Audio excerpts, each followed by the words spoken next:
Alibaba, the company with a lot of problems, as you see, has declined by more than 70%, and the stock price is around $70, lower than the initial IPO price, which was around $90. As you know, they had and they still face a lot of problems, like the Chinese Communist Party, risk of delisting, declining earnings, and the list goes on. But despite all those bad things, I keep investing in Alibaba because I believe in their management. They have great people, they have a moat in China with their e-commerce websites, they have over 1.3 billion users, and they can still grow their business. Plus, there is a margin of safety with this stock. And every time I make an analysis about this company, I learn something new, which makes me understand better their business model and how they can improve their operations. And in this stock analysis, I'll help you to see their business model, their fundamentals, what opportunities they have, and the risk for this company. So stay with me to the end of this video and you'll find this stock analysis, the outlook for this business, and why Alibaba is a good investment. And if you find value in this video, please give a like and subscribe to see more videos like this because I want you to succeed. Let's begin. Alibaba Group, as you know, is an e-commerce plus technology company from China, and their business model is like this. Imagine Alibaba like an ecosystem, where they have and grow more businesses. They have more operations, and the most important one is China e-commerce, where they have more online platforms, like Taobao, where consumers can sell and buy goods on that website, and another important platform is Tmall, where small and large businesses sell products to consumers. Plus, they have other websites like this. In total, they have over 900 million users on those e-commerce platforms. And Alibaba makes money by taking commissions on transactions. Of course, this depends on the products they sell. They charge between 0.3 and 5%. Plus, as they have so many users on their platforms, they also provide advertising services. For instance, you have a business and sell on Tmall. You can market your products by using their marketing services. Moreover, they also sell their own products on those platforms and have wholesale services.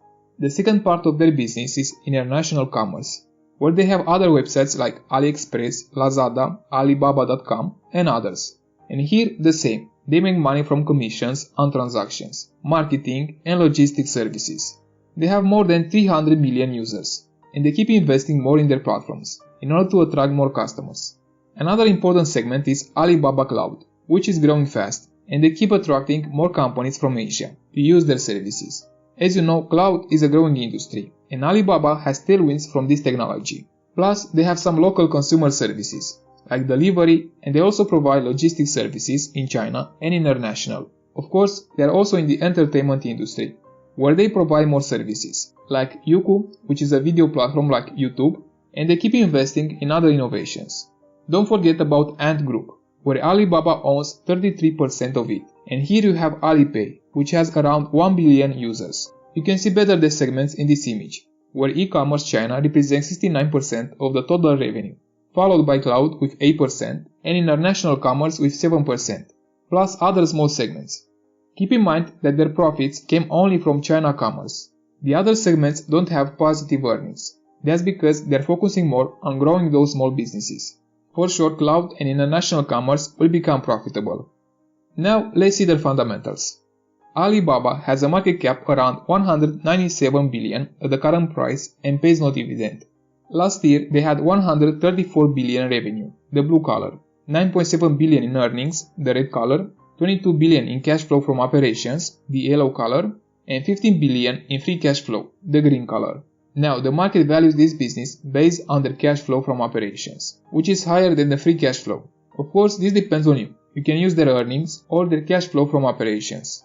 The most important thing is to have fair estimates about their future earnings, how much money they'll be able to make in the future.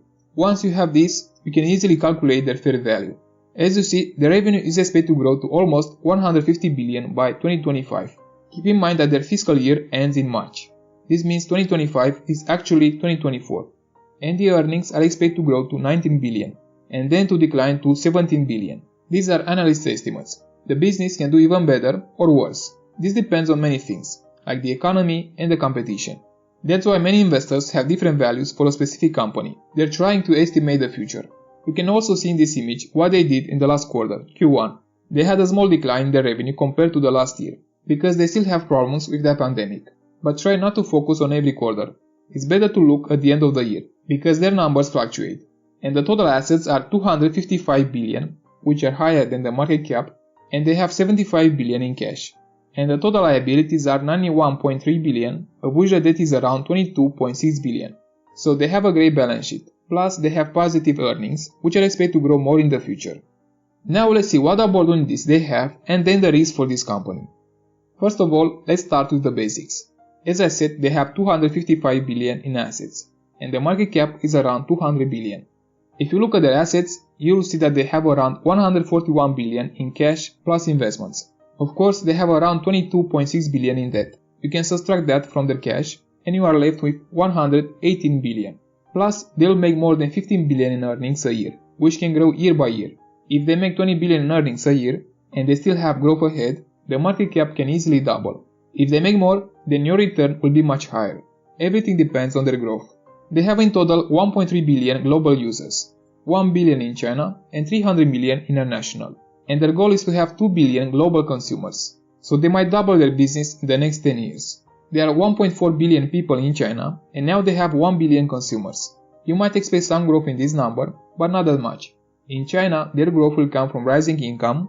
Chinese people have more money in the future as their GDP is growing by more than 5% a year. Now their growth has slowed with this pandemic, but over time it will rebound. Plus, Alibaba keeps investing in more businesses. As you saw, they don't have only China e-commerce. They also have cloud computing, logistics services, other local services, and their digital media. And of course, you might see other innovations over time. So they have the Chinese economy, which is expected to grow more in the future, plus they keep creating more ways of making money. The problem with Alibaba is not if they grow more in the future, but how much they'll grow. You can have 2x, 5x, or even more. This depends on many things. Don't forget the international business, where they have 300 million users, and this number can easily double, because there are 6.3 billion people worldwide without China, so they have a lot of space for growing.